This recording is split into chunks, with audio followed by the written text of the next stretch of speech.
Lukisan prasejarah. Buton Tengah, negeri seribu gua.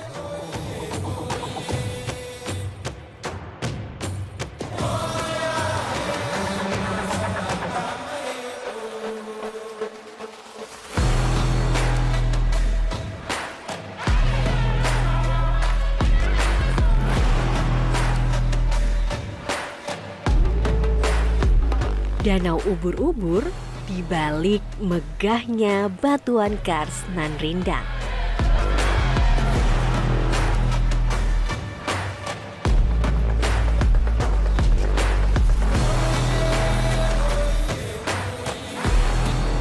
Pasir Timbul, Labunta.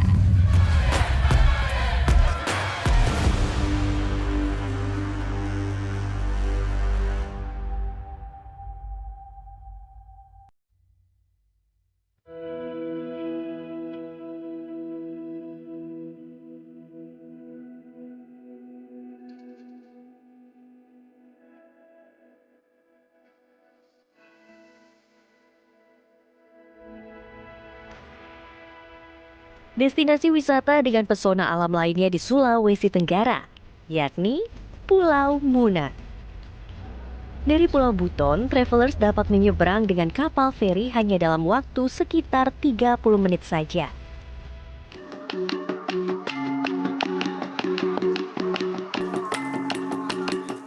Seni dan budaya yang dimiliki Pulau Muna ialah silat, atau yang biasa disebut dengan Ewa Wuna.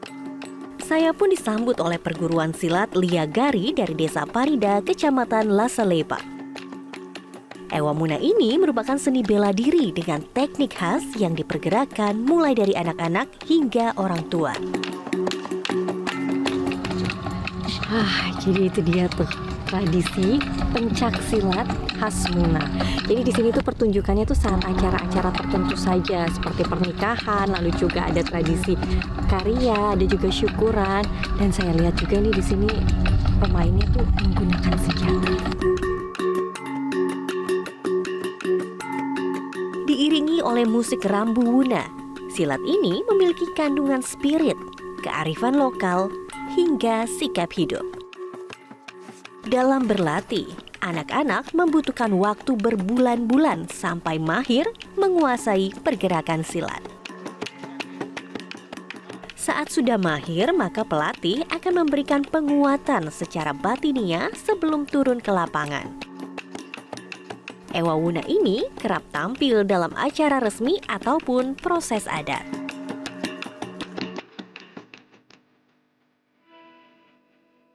Usai melihat kesenian khas Pulau Muna, saya beranjak ke sebuah desa yang memiliki beberapa gua sebagai bukti peninggalan zaman prasejarah.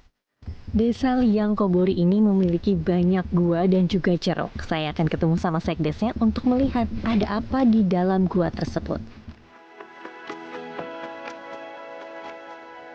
Dengan Pak Sekdes ya? Ya, Pak. Ya. Nama guanya apa yang ini, Pak? Ini gua Metanduno. Metanduno. Oke. Ya. Mau lihat-lihat ya, Bu, di dalam. Ayo, mari. Oke, siap.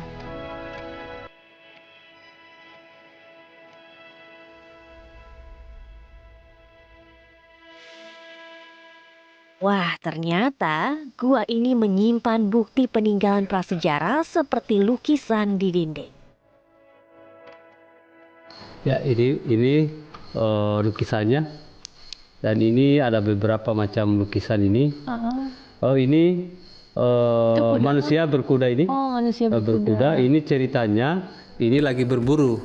Ini lagi berburu karena kita punya leluhur pada saat itu tinggalnya dalam gua. Jadi sumber makanannya itu, makan sehari-hari itu adalah daging binatang. Oke, jadi berburu ya. Ini ada lukisan-lukisan ini menceritakan riwayat hidup mereka pada saat itu. Oke, itu kuda. Kalau yang bawahnya itu di apa? bawahnya ini anoa. Oh, anoa. Anoa, terus ada rusa.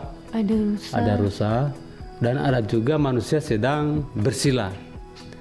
Iya, kenapa menunjukkan bersila itu? Karena mereka pada saat itu hidupnya berkelompok-kelompok.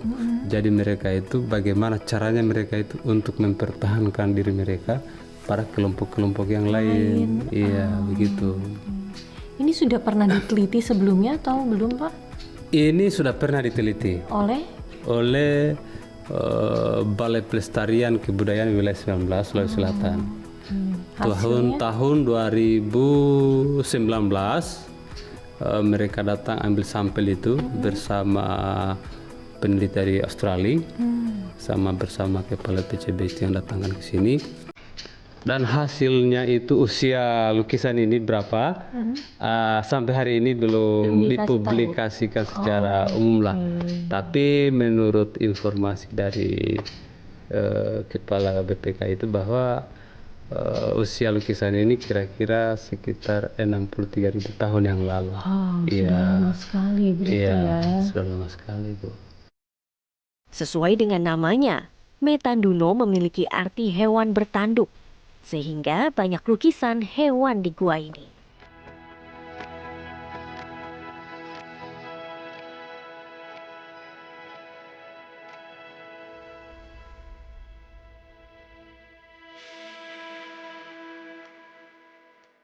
Selanjutnya saya pun diajak Pak Sekdes untuk melihat liang kobori yang masih berada dalam satu kawasan.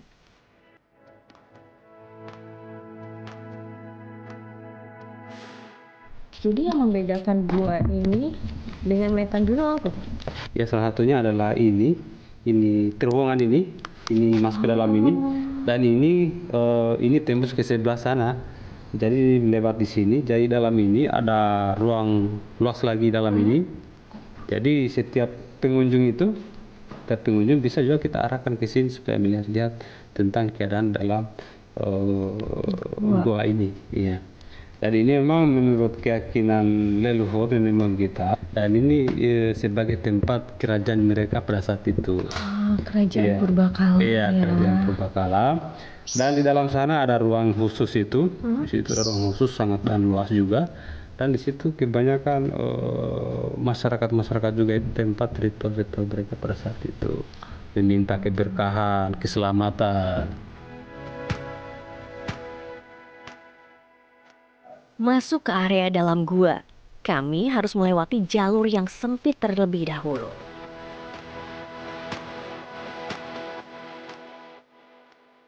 Ini tidak ada lukisan, tetapi sesuai dengan kepercayaan nenek moyang kita leluhur bahwa di dalam itu sebagai tempat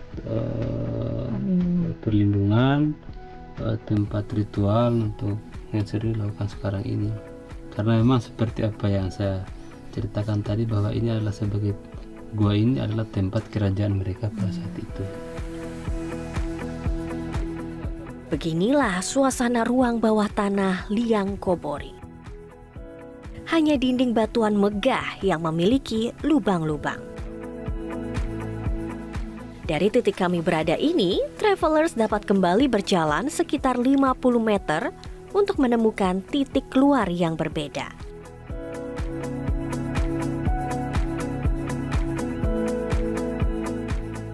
Kembali ke area luar gua, masih terdapat banyak lukisan purbakala loh travelers.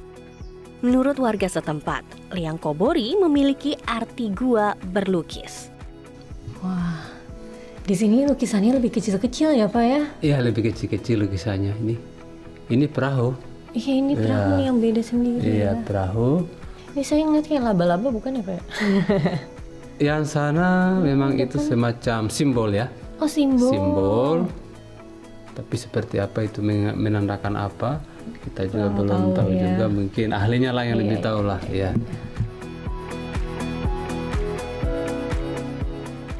Untuk membuat lukisan tersebut, manusia prasejarah menggunakan racikan seperti tanah liat, darah hewan, lemak hewan, serta getah pohon. Selain gua prasejarah, Sulawesi Tenggara juga menyimpan gua dengan mata air. Seperti apa ya travelers? Jadi tetap di journey.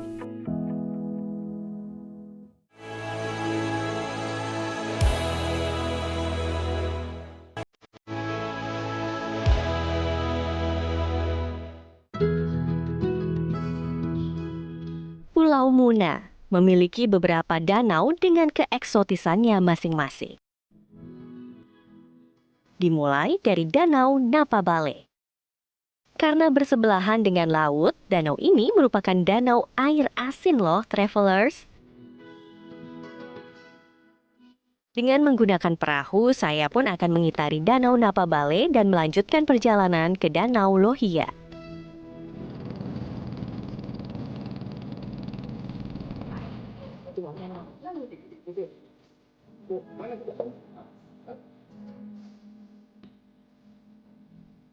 Danau Napabale ini berada di bawah kaki bukit yang dikelilingi bongkahan batu karang atau kars dengan pepohonan.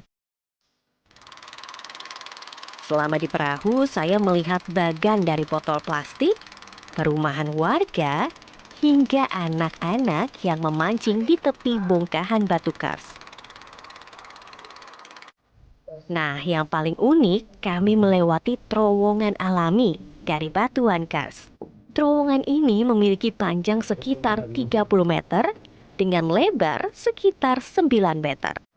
Karena air sedang surut, jadi kami dapat melewatinya.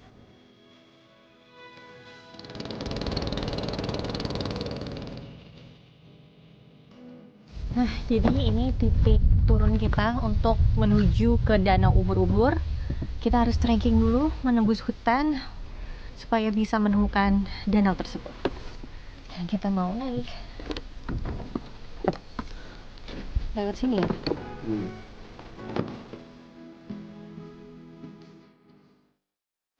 Akhirnya kami sampai ke tepian tebing. Dari sinilah perjalanan berat saya lalui untuk menuju Danau Ubur-Ubur Lohia.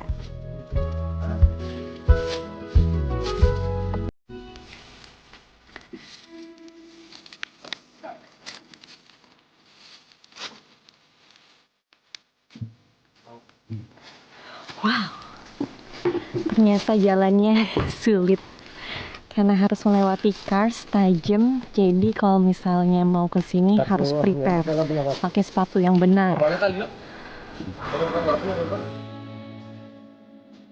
Untuk menuju lokasi danau tersebut, kami pun dipandu oleh nelayan yang membawa perahu agar tidak tersasar. Pertama-tama, saya harus memanjat tebing. Dilanjutkan, trekking selama 1 jam di dalam hutan yang rimbun. Medannya pun cukup curam dan licin. Penggunaan alas kaki yang tepat sangatlah diwajibkan. Travelers harus berhati-hati karena permukaan didominasi oleh batuan kars yang tajam.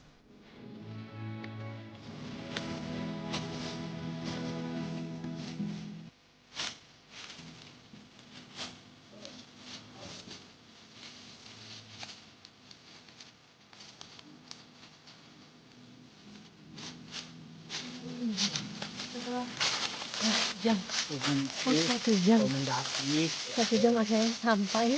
Belum sih, cuma baru ngelihat danaunya, belum tahu turunnya dari mana.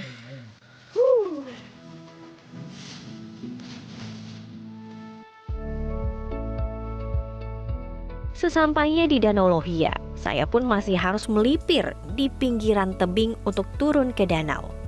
Turunnya aja butuh perjuangan karena benar curam turun. Baru kita bisa berenang di sini.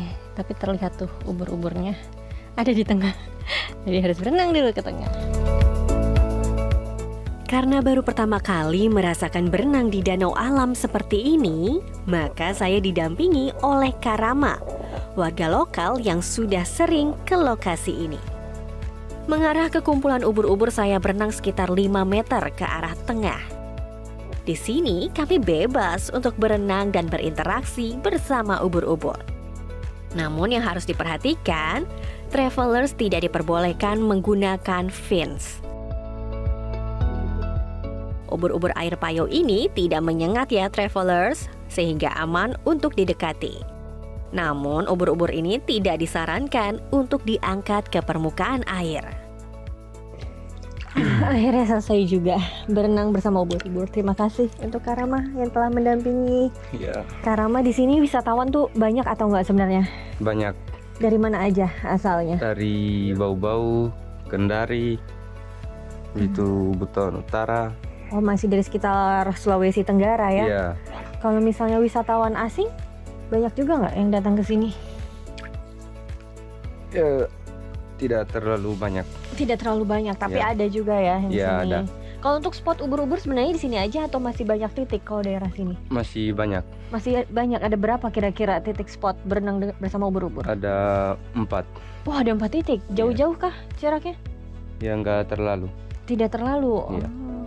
Tapi untuk mencapai ke titik ubur-ubur pasti akan melewati ini hutan gini, trekking dulu atau gimana? Iya. Semuanya seperti Iya. itu. Oke, menarik sekali.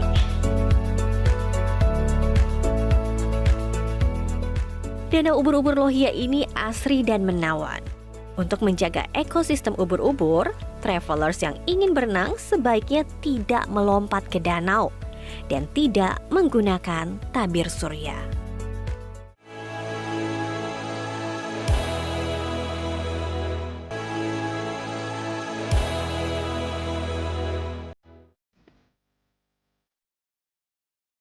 Julukan Negeri Seribu Gua jatuh kepada Buton Tengah, Sulawesi Tenggara.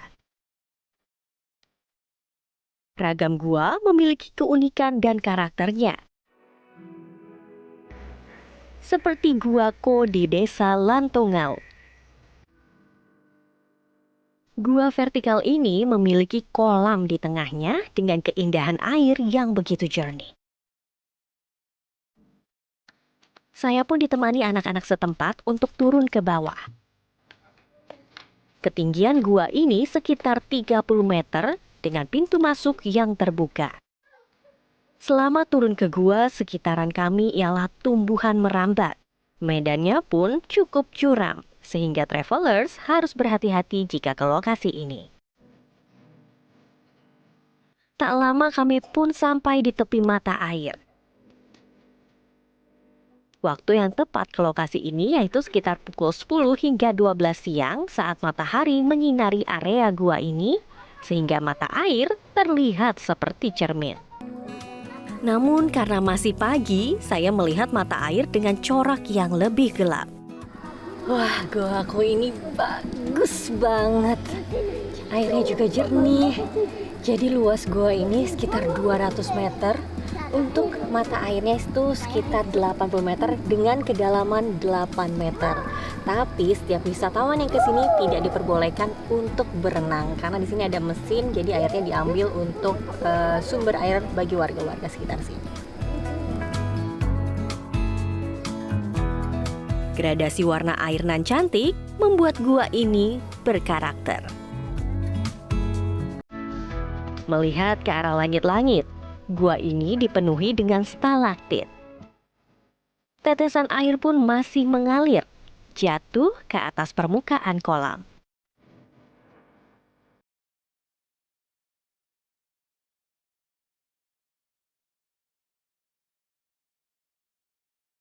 Buton Tengah juga memiliki hamparan pasir putih timbul di tengah-tengah birunya air laut. Untuk menuju ke Pasir Timbul, saya harus menggunakan perahu dari Kampung Nelayan Mawasangka selama sekitar 10 menit saja. Inilah Pasir Timbul Bone Labunta, Desa Tanai Landu, Kecamatan Mawasangka, Buton Tengah. Pasir Timbul ini mulai dikenal masyarakat luas pada 2021 silam saat meraih juara 3 dalam ajang Anugerah Pesona Indonesia.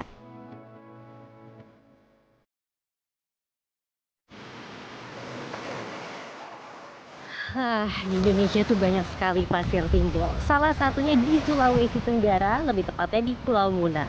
Di sini pasir timbulnya itu memiliki panjang sekitar 100 meter.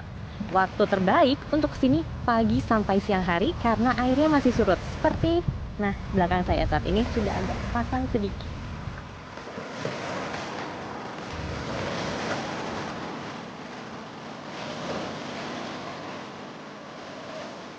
Dari pasir timbul, saya dapat bergerak bebas, menikmati suasana hingga mendengarkan suara desir ombak.